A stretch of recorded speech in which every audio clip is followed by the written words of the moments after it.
Hey guys, and welcome back for another video. I usually keep a decent schedule for these videos, planning ahead sometimes weeks or months in advance for certain topics. But this one was not on my schedule or on my radar. It was completely impromptu. Last time you saw this 60p, it was thriving, beautiful Iwagumi with a Glossostigma and Eleucharis acicularis carpet in the background. So what happened? It's a bit of negligence on my part in not taking necessary steps when a problem arose.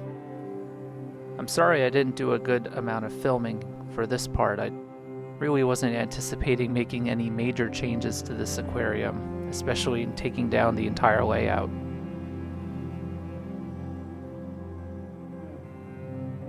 There were three issues with this aquarium from the very beginning. First, the Eleucharis acicularis carpet was always running and taking over the Glosso carpet. I would have to trim every week and try to trim back the Eleucharis as short as the Glosso. After a day or two, you'd start seeing some Eleucharis leaves coming out way above the Glosso, and it wouldn't look tidy anymore. Simply trying to pull out the Eleucharis wouldn't work either because it would disturb the substrate and the Glosso carpet altogether. Second, in efforts to control the length of the Eleucharis, which is the taller version than the Parvula and the mini version, I would often see it not grow very well after being trimmed. There'd be a lot of straggly growth from the new sprouts, and the older ones would kind of yellow or even develop some staghorn algae on it. It wouldn't look like it on the surface, you'd have to kind of dig for it, but there was a ton of staghorn algae that developed in this layout. Usually that tells me that my CO2 levels are too low.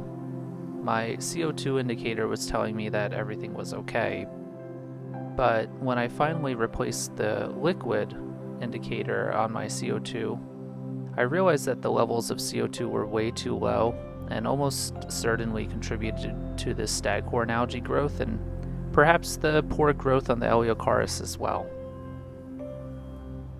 The staghorn algae was primarily growing on the dying Eleucharis leaves, but also on the stones as well. So my initial plan, which I did off camera, was to see if I could safely replace the Eleucharis plants in the background without completely destroying the rest of the layout. And as you can see, I failed. It was a long shot anyway, but I had a plan B in case, and it's probably a better idea in the long term anyway. So that leaves us to today. After realizing it wasn't going to be a quick fix, I picked up the camera so I could share the rest of this with you guys. I decided to take this entire layout apart and build something new. I'm kind of open-minded to the idea of rebuilding the layout exactly, making a different version of it, or just building something brand new. People usually show the creation process behind these layouts, but not so much the destruction of them. I've gone ahead and turned the filter off and removed the inflow lily pipe into a bucket. I found that I can remove the water very quickly this way. Also, I want to keep some old tank water to help these shrimp and fish adjust to their temporary setups. Eventually I catch all the fish and spend a good amount of time catching as many shrimp as possible. Catching the last shrimp proved to be difficult, so I made the decision to remove the hardscape to stop any of it from getting in the way of my net. However, removing these stones made the water much more dirty. I'll have to bring the water level down to the bottom to catch the rest of the shrimp.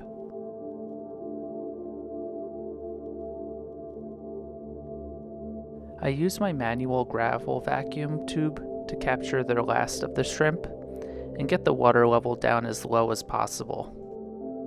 Taking down a 60p aquarium is usually really simple, since it's easy to pick up the aquarium once the water has been drained.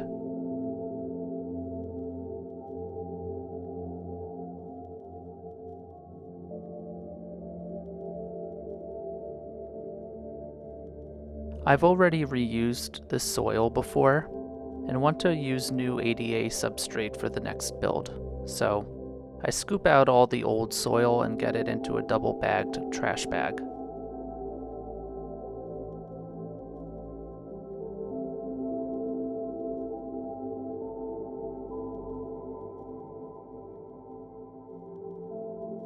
I can pick up and carry the aquarium to drain the last bit of water into my sink. Then I use paper towel to scoop up the remaining soil.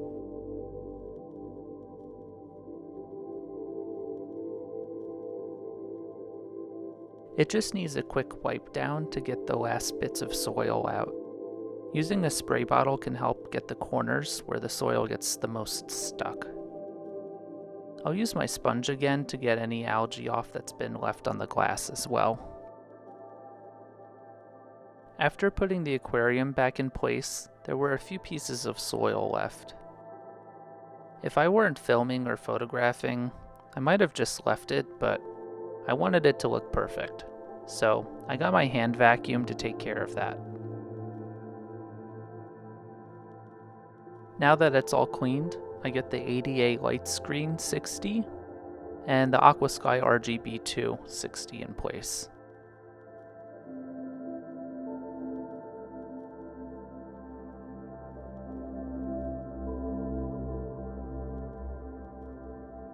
I wanted to do a deep cleaning of the Hakkai stones. They had all these staghorn algae spores on them, and some green algae too. At first, I try to manually remove as much as I can with a toothbrush to get in those small crevices, and an aquarium sponge with a soft, thicker wire on it to get the rest of the stone generally clean. Then I put the stones into a separate bucket with water and bleach to kill off any other algae that I might have missed. Finally, I rinsed them out thoroughly to make sure that they would be safe to be used in a future aquarium.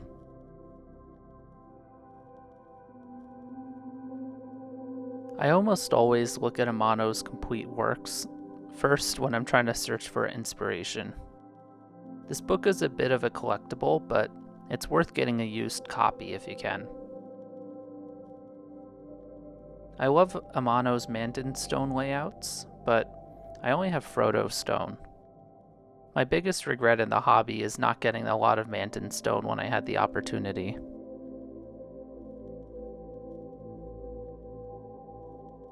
My goal is to build a minimal 3-stone Sanzon Iwagumi. The new 90p layout is going to be quite interesting and different, so I wanted to stick with a traditional layout here. I usually like to try testing different stone arrangements to get an idea of the composition and scaling for the aquarium.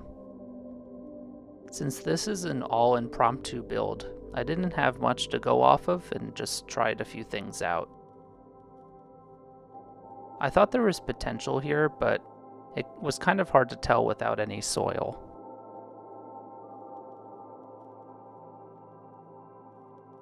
So next I go ahead and get the substrate system set up. If you've watched my previous videos lately, you know that I use the complete ADA substrate systems. So I get the Power Sand Advanced down, and as always it's just kind of a thin layer.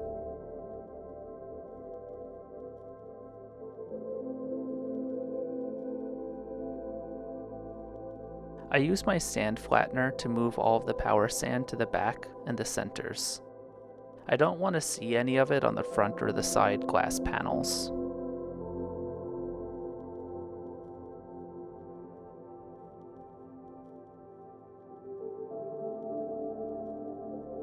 Onto the additives, I use Bacter 100, Queer Super, and Tourmaline BC.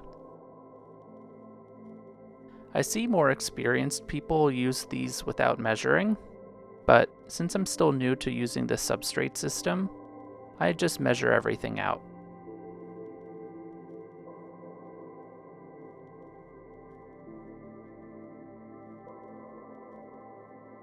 I remembered to add the Amazonia supplements at this point. I spread them more or less evenly throughout the power sand before adding the actual Amazonia soil.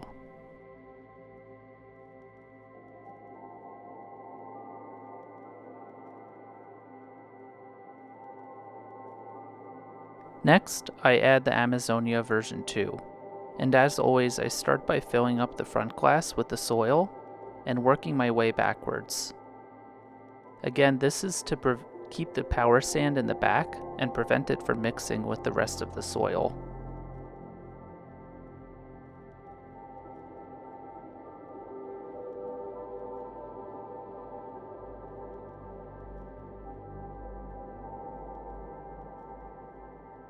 I'll need more Amazonia to add more height in the background. Usually, you use a lot more soil for Iwagumi layouts.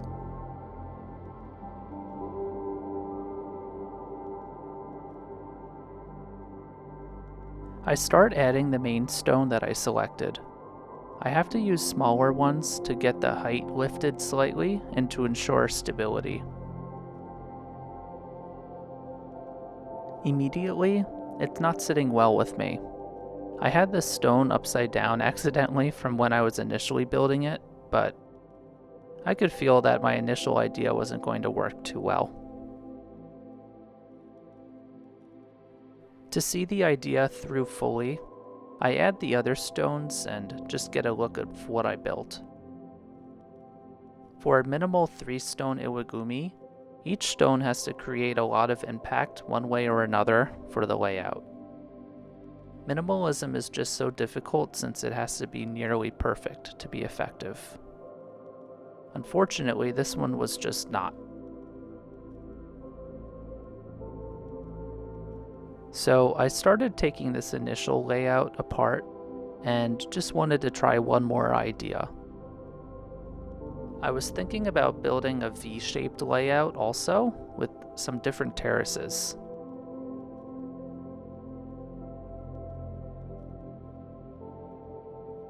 So I started giving this a chance as well, trying to find a way to build up the left side's height. Ultimately, I wasn't happy here either and wanted to go back to the Hakkai stones that I cleaned earlier.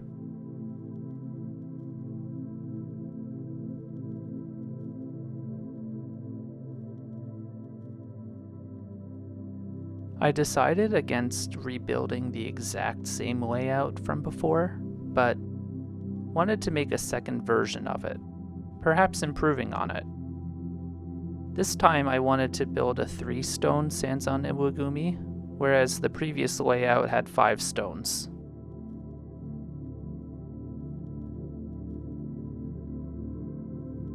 For the main stone, I wanted to improve its placement. If you watched that initial setup video, you might remember that I didn't properly secure the stone in place and it collapsed during planting. So when I repaired it, the stone wasn't at the exact angle or placement that I wanted. Now that I'm rebuilding, I want to get a chance to get the exact angle that I initially planned. Since it will only be 3 stones rather than 5, I needed to find a new placement for this 3rd stone. I thought by moving it slightly forward from its initial placement, it could create a nice effect. I still wanted to show a flow of water in the layout.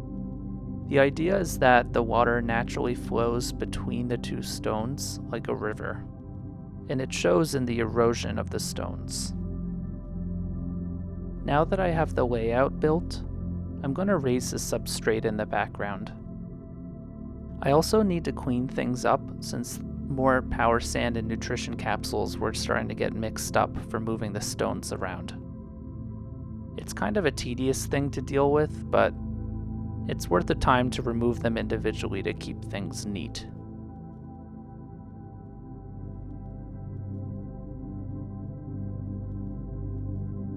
I kept the soil pretty shallow to leave space for the newly released Amazonia version 2 powder type. I'll be reusing this Glossostigma from the previous layout, And I found that this plant grows a lot smaller root structures, so it would definitely benefit from having a powder type instead of the regular soil.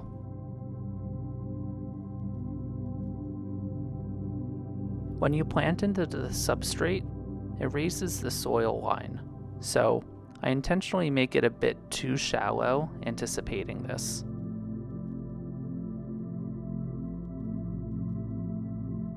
So here's how the new layout looks after the finished hardscape. I'm pretty happy with it. I'm not sure if it's an improvement of the original design, but in my head it does stand alone as its own layout.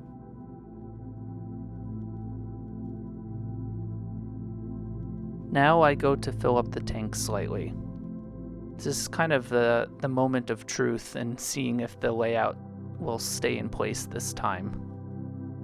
I do want the water level to match the soil height for planting.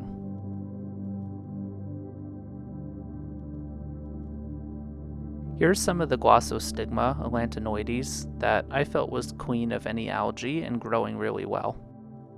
For this version, I'm only going to use the Glossostigma, making it a quite minimalist design with only the 3 stones and only one type of plant. I sort through and break the plants into really small portions. I don't have that much to work with, not as much as I would hope to use, but I'm hoping it will fill up relatively quickly since this is a really fast growing plant when it's established.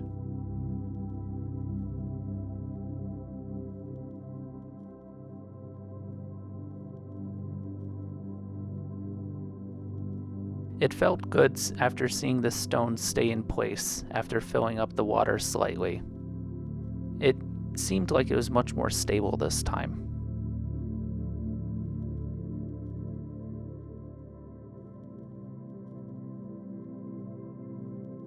I began planting a bit more densely, but then I remembered that I have to still be more conservative.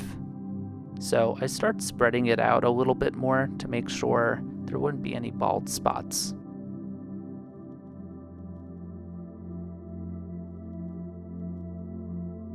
Every time I finish a certain portion, I raise the water level slightly to get ready for the next part.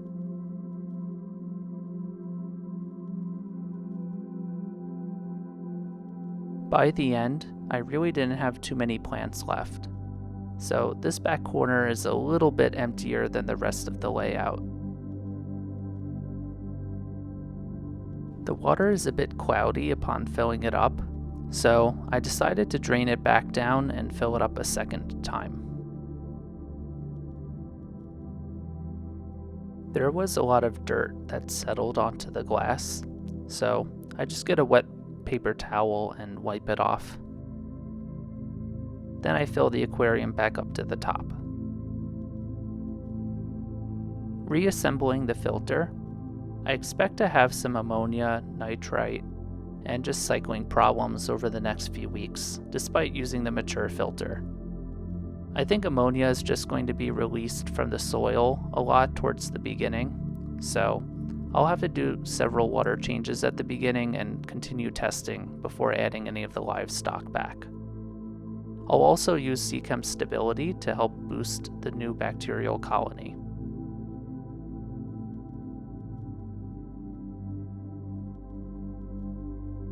Here's how the layout looks after a few days. After filming this, I already been seeing diatom algae form, as well as getting readings of ammonia in my tests. I'll post updates on the layout as time goes on, but for now it's just about getting the water changes done and trying to get a good start to this layout.